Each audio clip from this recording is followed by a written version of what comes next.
What's going on YouTube? Today we're going to be doing a quick little review of the XM-18 Gen 6. Normally I like to keep these reviews nice and short and to the point.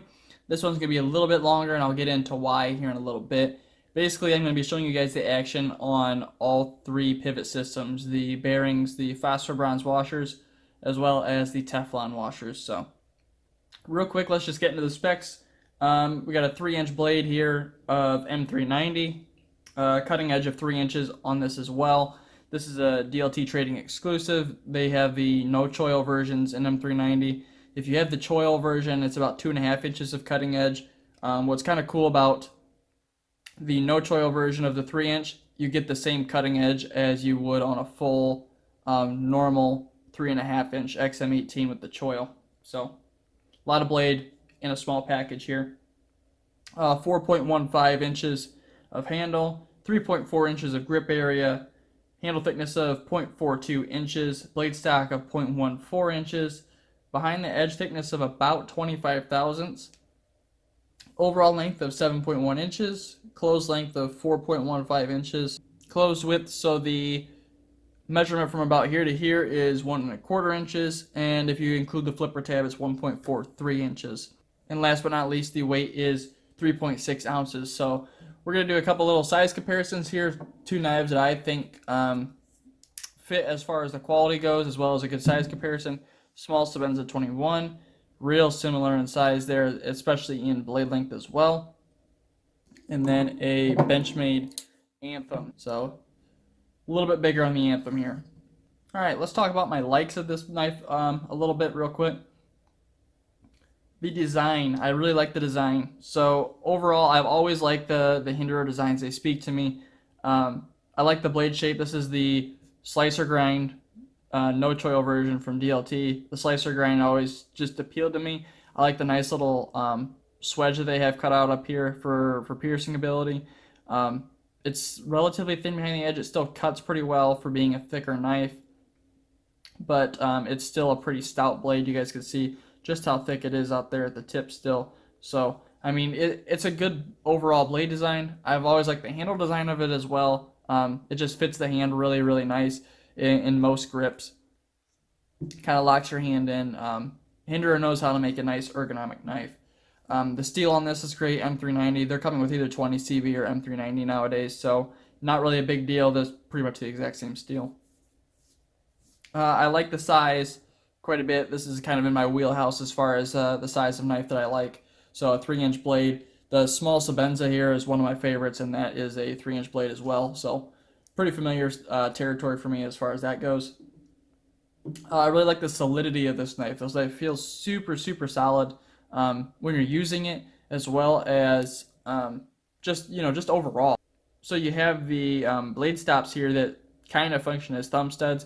So there's any lateral stress on this is actually going to be distributed to these blade stops that are sitting on the frame, which is awesome, as well as it being locked up down here. It's just super solid when it's completely locked up.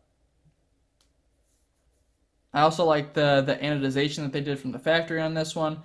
The purple ano looks fantastic. They did a great job. It's really even throughout. It seems to be pretty durable too. Through use, I haven't noticed any scratches on it at all, but it's just a fantastic looking color. I hope it comes through on the camera as well as it does here in person. But awesome color. Only one I've ever seen with the purple ano. I like the action as well, and I'm not going to show you guys the action just because we'll get to more on that later. But the action out of the box was fantastic. The detent is super strong on these, which makes for a great flipper. But like I said, we'll get to more on action a little bit later. It's also super easy to carry, which is awesome. For being a smaller 3-inch knife like this, it definitely carries like a 3-inch knife. It carries real similar to my Sebenza. The clip is part of what makes it easy to carry. It's just a really, really nice clip. It's not super tight, but it's tight enough that it's not going to, be difficult to get out of your pocket. It's not a super deep carry either. It only carries to about right here. So, I mean, you got a good 3/4 of an inch sticking out of your pocket, which I'm okay with. It makes it easier to get out of your pocket. I really like the stoutness in a small package like this. Not a whole lot of companies, well, I guess it's kind of becoming a trend now to put out small knives that are super stout like this, but Hinderer really did it well. And last but not least, the thing that I like the most about this knife is the ergos. So it's absolutely perfect in hand, pretty good in use as well, but ergos are just right. Unfortunately, that's all I have for the likes on this knife. Not a whole lot compared to some other knives. So we're going to get into the dislikes here, and I'll kind of explain each one of these dislikes if I can. I really dislike the mishmash of hardware that's going on in this knife. So you have a flat head for your pivot, you have hex heads for the standoff screws, you have Phillips for the clip and spacer or filler tab, and then you have a spanner here on the very back. I don't know, for someone who advertises a hard use knife, that's not going to be very easy to take apart in the field if you had to clean it out. I don't know, it sucks that I need 4 different bits to take this knife apart. With that being said, I hate the spanner on the lock side just because it makes it an absolute pain in the ass to take apart. I know that most people, after you break it free that first time, you don't really need it anymore, and that's not what I found on this one. I definitely need a spanner bit to take this thing apart. I actually had to go out and buy a spanner bit. I think this is a number 10. I think. Let me double check. Yeah, number 10 spanner. It just barely fits it, and I had to buy this Weha stubby driver for it to be able to take it apart easily. Otherwise, you really got to bear down on it with your thumb, and it absolutely kills your thumb. And with a tri-way pivot system, you might end up taking it apart quite a few times. I've probably taken this thing apart 10 times now, and we'll take it apart a couple more times here towards the end of the video. Another thing that I really dislike about this knife is the shape of the flipper tab. And in the open position, it works perfect. So it actually works, as a guard for your finger not to slip up onto the blade. But in the closed position, it sticks out going up like this, and really it just kind of digs into your finger. Not a fan of that. I think it, honestly, for a flipper tab, if you have the detent dialed in right, it should be going the opposite way. Let me put up a picture on the screen of a Sharp by Design knife of Brian Nadeau. That'll actually show you guys what I'm talking about. I like his flipper tab design so much better, and he doesn't even need any jimping on it because of the shape of it. That's the other thing I didn't like, was the jimping on the flipper tab. It sucks. So it digs into your finger, especially if you slip off of it, which I've done a couple of times because the detent's so strong. It just sucks. It hurts. It wears out your finger super quick. And that leads me to the next thing. I hate the jimping underneath of the flipper tab here. It's awful as well. You really don't only need from here up. You don't need these last 3, because after this flipper tab is going down, you guys can see right there that that's where your finger lands as that flipper tab's getting out of the way. So I don't know, just not a fan of that whatsoever. It tears up your finger. Don't get me wrong, you build up calluses flipping this thing, but you really shouldn't have to. If you guys understand what I'm saying here, for $425, you shouldn't have. Something that's super ugly on this knife that is a huge negative for me. For a knife that's made with such great tolerances, you guys will probably be able to see it there.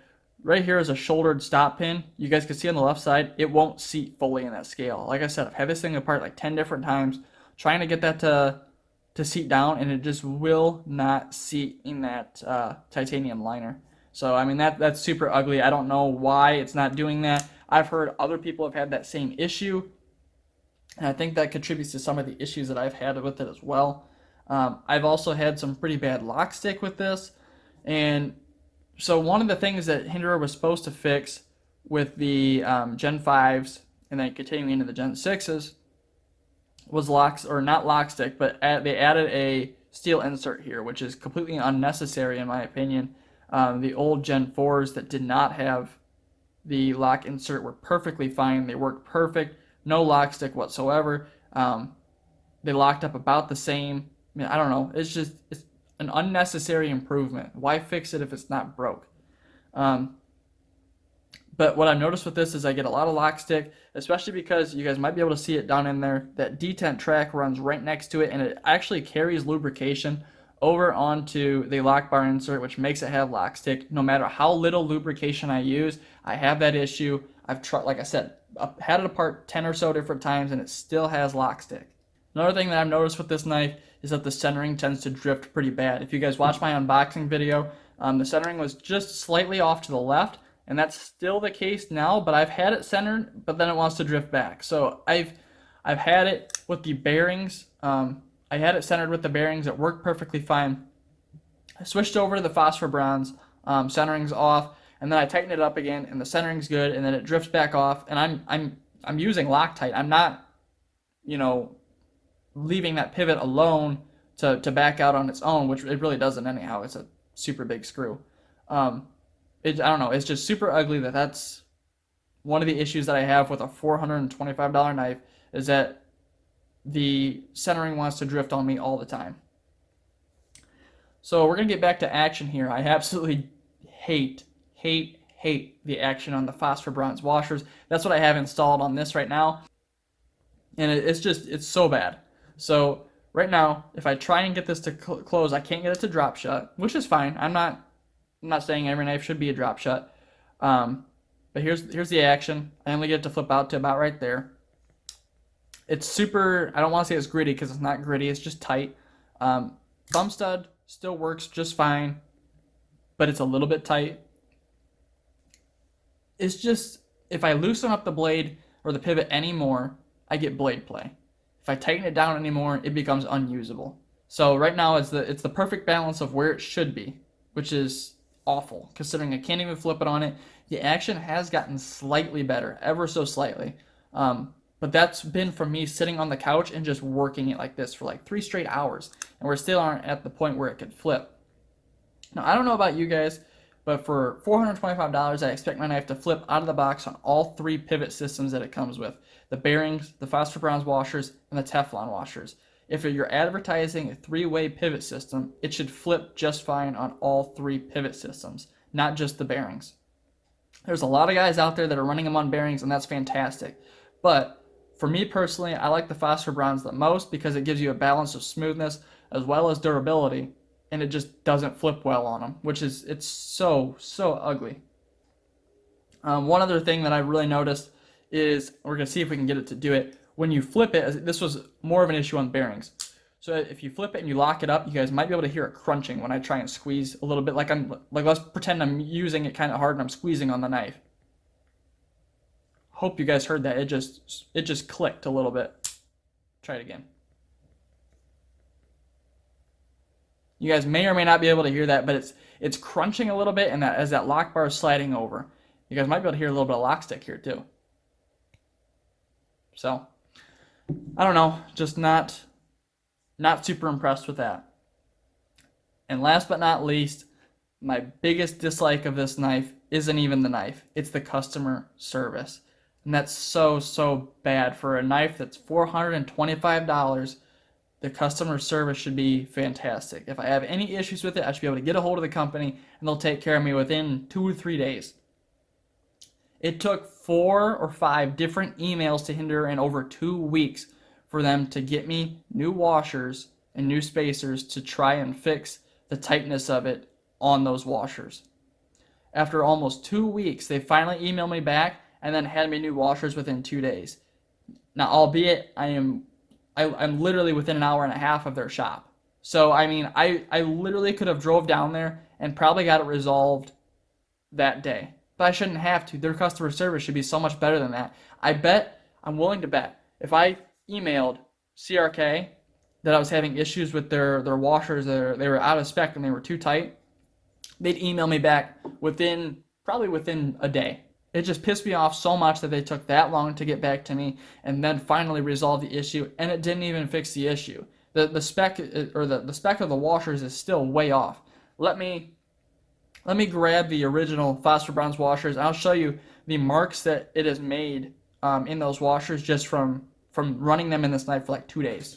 So these are the original phosphor bronze washers. You guys will probably be able to see that ginormous mark right in the center of these washers. That occurred when I originally installed these. The action was pretty tight. like the ones that I have in it right now, what I did was I kind of lightly polished them, and I polished the spacers as well, just to try and alleviate a little bit of that stickiness.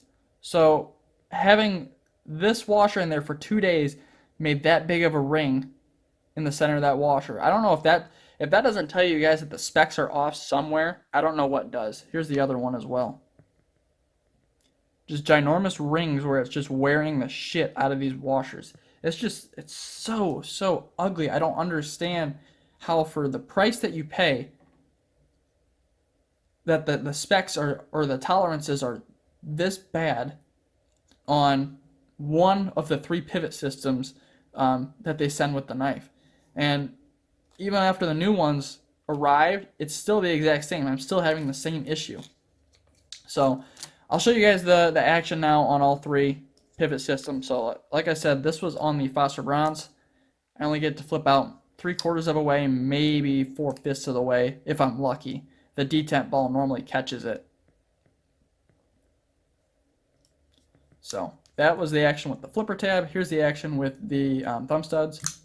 And it still does work with the thumb studs, which is fine. I mean, I'm not complaining about that. It's just tight. You guys might be able to hear just how loud it is. It's just, I don't know, just pissed me off. So let's take this thing apart, and then we'll put the Teflon washers in there, because I actually haven't tested it with the Teflon washers, so we'll see how those are, and then we'll also test it with the bearings. The action on the bearings is fantastic.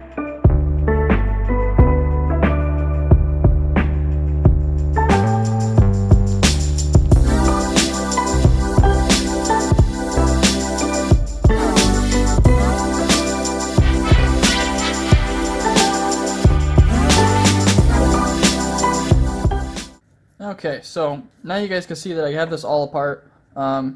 Here's one of the phosphor bronze washers.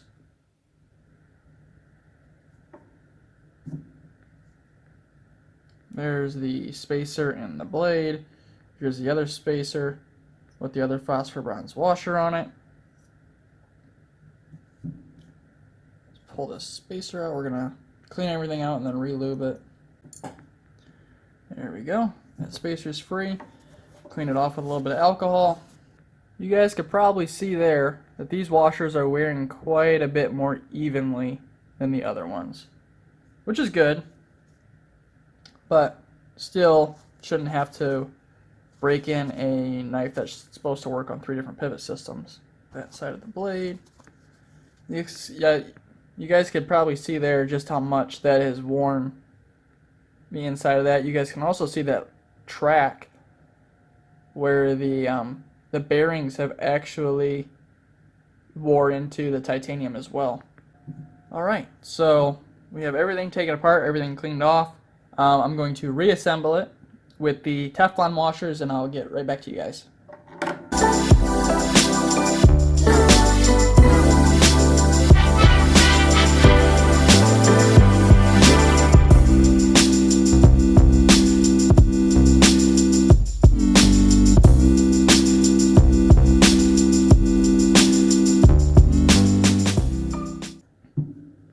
Okay, so we're back with this knife fully reassembled with the Teflon washers. As you guys can probably see down there, the white Teflon washers. Flips good. Doesn't exactly drop shut, but it's not too bad. I'd be pretty happy with that, except for the sticky, like, stop-start action that Teflon gives you. You guys can probably see there, centering is still a bit off to the left. So, better than the phosphor bronze, but not nearly as good as it should be. Teflon kind of allows for some play too, because it compresses a bit, and tolerances don't have to be quite as tight. But that's not terrible. So let's take it apart, put it back on bearings, and I'll show you guys again what the action on bearings is.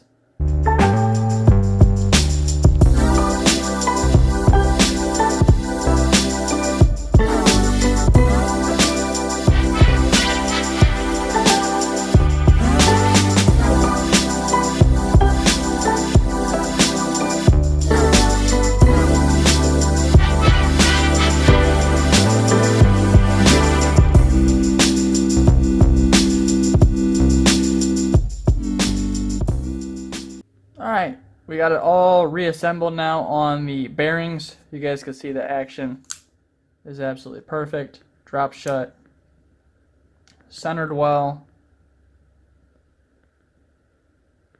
So from what I gather from that, this knife was only ever really designed to be on one thing, and that was bearings. It was only ever reassembled and tested with one thing, and that was bearings.